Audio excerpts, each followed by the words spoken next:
உங்க குழந்தைங்க மேல உங்களுக்கு ரொம்ப பிரியமா? அவங்க ஆரோக்கியமா இருக்கணும்னு நினைக்கிறீங்களா?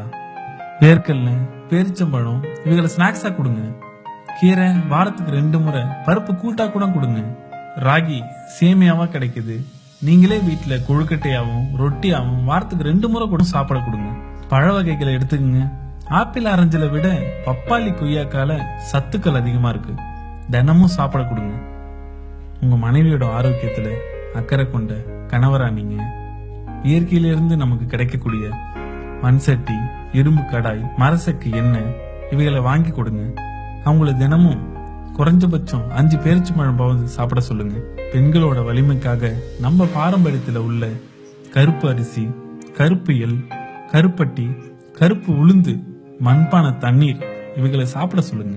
உங்க கணவர் மீது அதிக அக்கறை கொண்ட மனைவியா நீங்க. ஃப்ரிட்ஜில் வைத்த குழம்பு, மாவு இவைகளை கொடுக்காதீங்க.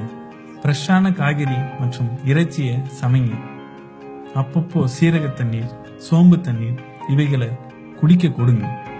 நம் முன்னோர்கள் பயன்படுத்திய உணவு பழக்கத்தை எப்ப கைவிட்டோமோ அப்பவே நம்ம நோயின் பிடியில சிக்கி கொண்டோம். இழந்த ஆரோக்கியத்தை முழுமையா மீட்டெடுக்க முடியாது என்றாலும் ஒரு 50% கண்டிப்பா நம்மளால எடுக்க முடியும். எப்படி சாத்தியம்? நம் முன்னோர்கள் பயன்பாட்டில் இருந்த உணவு பழக்கத்தை நாம் நடைமுறைக்கு கொண்டு வந்தால் மட்டுமே இது சாத்தியம். இந்த மாற்றம் உங்கள் வீட்டில் இருந்து தொடங்கட்டும்.